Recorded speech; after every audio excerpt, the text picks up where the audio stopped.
Welcome back to my channel. Today we are taking a look at Philip M. Provost, aka Chuckles.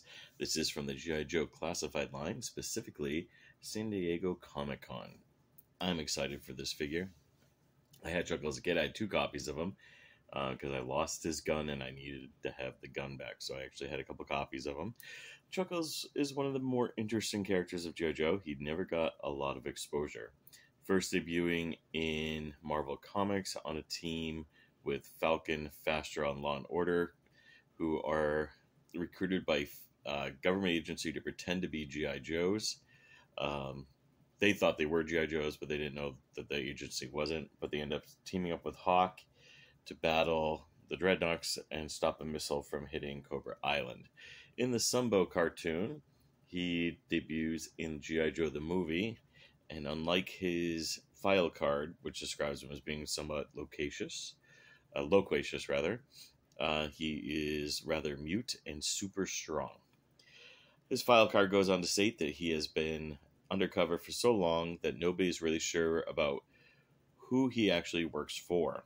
He got his start in hole-in-corner operations at Southeastern Insurance Group in Fort Lauderdale, where he still feels he owes his main allegiance. Chuckles is a man's man, every CID's boy's favorite companion, not just because of his jocularity or his perseverance in the field, but because he is so conscientious about keeping up his cover that he'll volunteer for missions that nobody else wants to go on. Chuckles' natural likability is his greatest asset. He can sit around all day with a bunch of cobras, grinning, cracking jokes, and punching shoulders, all the while wearing a miniature transmitter he's being homed in by the Joe team.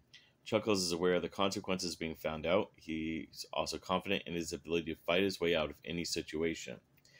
So that's one of the things that they talk about. They also talk about, on some of the stuff here, well, not necessarily here, but in his other bios, that he is very talkative and he's not your typical intelligence agent. Most intelligence agents try to blend into the crowd.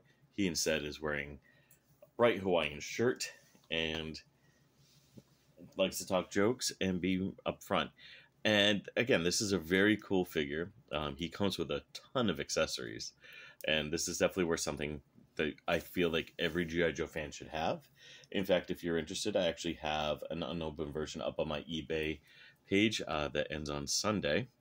But let's go ahead and take a look at the figure, and then we'll take a look at the box and the accessories. So first off, you'll notice that I have the lay already on him because I like it. You can take it off and on as you wish, but it's easier if you take his head off. As far as what to expect here, let's take a look at this head sculpt. See if my camera will adjust here. It's not.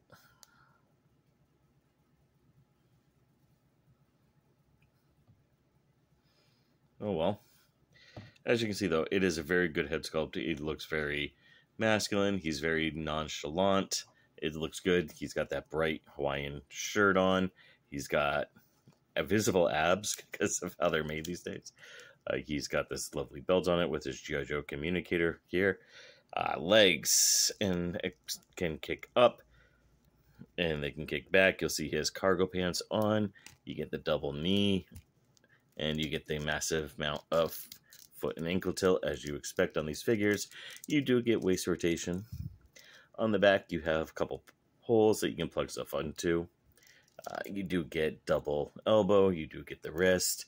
And his head pops off rather tightly, so I don't recommend doing this too much.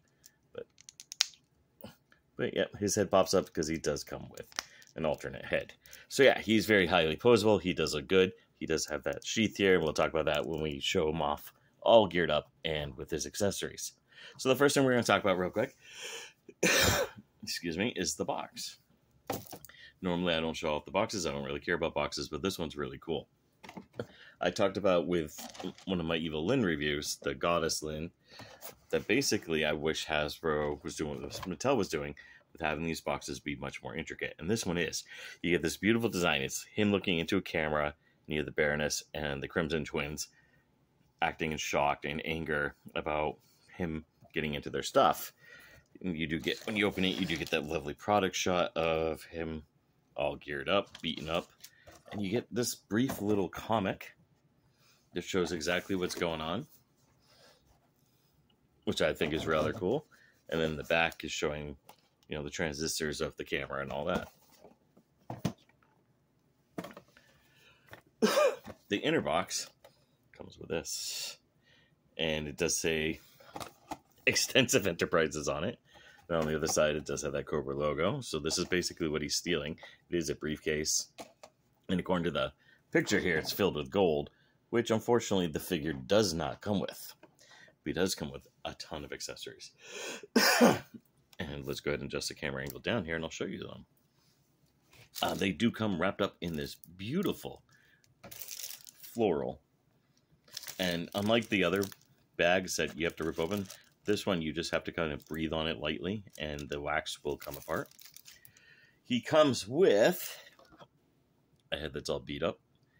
My camera is not really showing it. There we go. He comes with Soundwave. Or Sound Blaster, rather. It's basically, just a portable radio. He's at the beach having a good time in the 80s, Some classic headphones. Some sunglasses.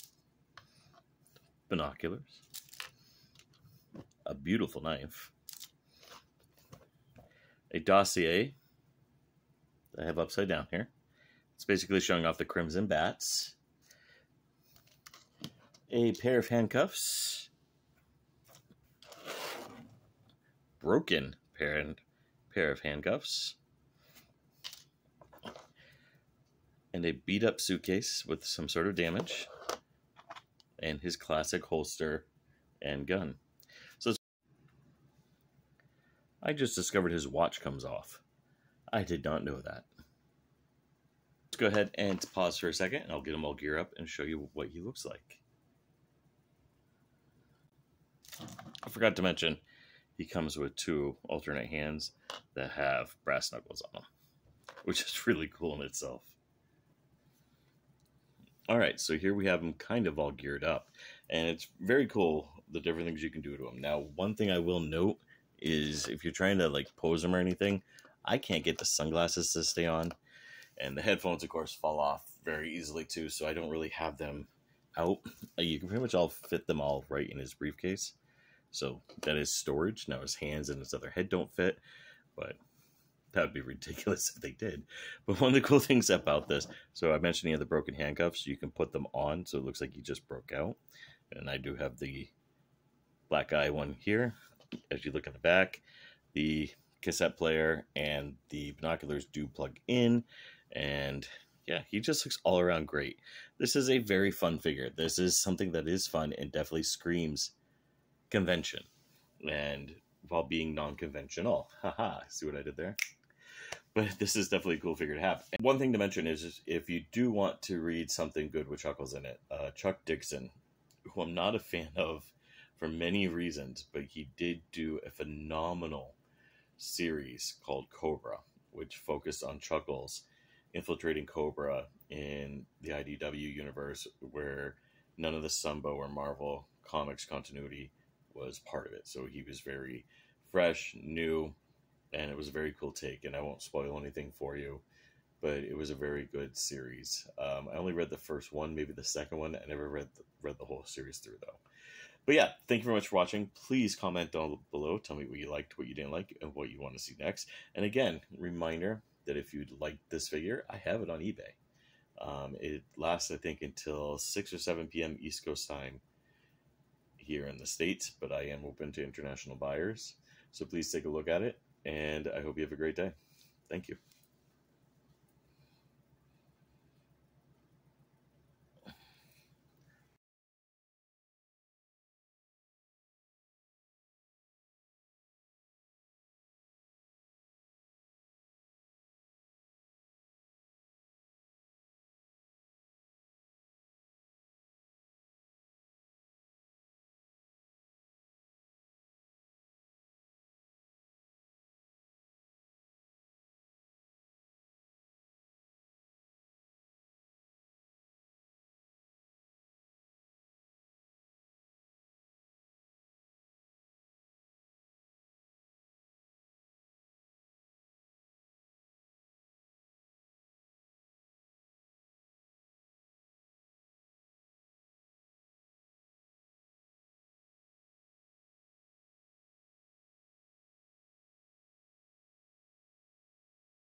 And if you really want to develop Chuckles, I mean, he isn't one of the bigger G.I. Joe characters. His biggest role was in Chuck Dixon.